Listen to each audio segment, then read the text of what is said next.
me away. Hi there, it's Joe Johnson, host of Beatle Brunch here on the Flower Power Cruise, and we've got some Flower Power royalty, Mr. Peter Asher. Thank you very much. You do a great job on the cruises, not only you. in presenting the bands with your information, but your shows. It's so much fun. The cruise is great. The audiences are great. The shows are fun. It's been a pleasure. And especially that you're able to bridge the 60s and 70s. 60s, of course. Well, yes, because I think of the 60s ending in about 68 from a particular point of view, because I was Peter and Gordon from the early 60s to about 68, and then at that point I started managing and producing people like James Taylor and Linda Ronstadt, and that's to me when the 70s started.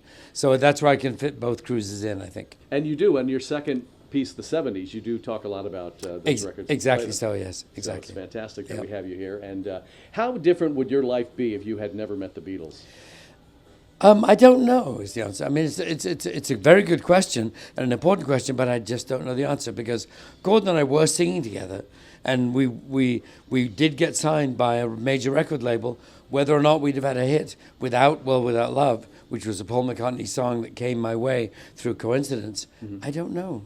I think at the time, when the label signed us, they were thinking we would be like folky. We would be like Britain's answer to the Kingston Trio. Or like an Everly Brothers or something like that? Well, I'd like to think so. But no, we loved it when people called us the British Everly Brothers. That was the highest compliment anyone could pay.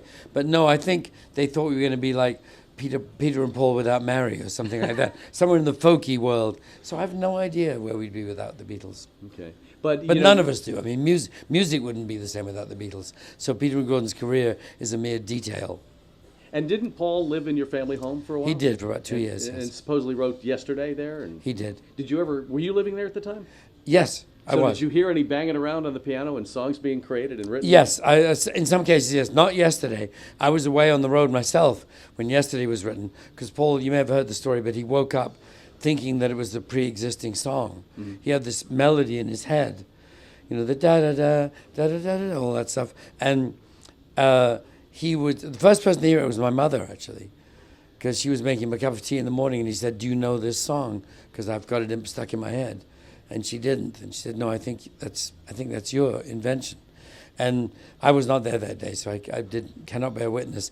But my mum did say that Paul had this excellent song in his head that he thought might have come from being heard, but she had convinced him that he had written it, which he did. I wonder if you could have went to Paul at that time and said, "You heard me playing it. It's my song. Actually, I have Paul." That's the most brilliant idea I've ever heard. I wish I'd thought of it at the time. Yes, exactly. I should go to him and say, "You know what? You were right. I thought of it the night before." It's not too late. I fear it is. Yeah, I fear it is. So but the accumulated royalties would be well worth having. That's right. It would be worth the fight. It would be worth it. So what's happening in your world besides these amazing cruises? Well, I'm going to be at Abbey Road on the River, which I'm looking forward to. Yeah, which is a whole other amazing event, which you're coming to as well. And on that occasion, it's me and Jeremy Clyde, who is half of Chad and Jeremy, of course. And what happened is, Gordon, of course, is sadly no longer with us. He died about 10 years ago. And Chad Stewart has now retired. So Jeremy and I looked at each other and kind of went, well, it's Peter and Jeremy. And so it is. So we, that way I get to sing these songs that I've always loved and only sang as a customer, as it were, Yesterday's Gone and things like that.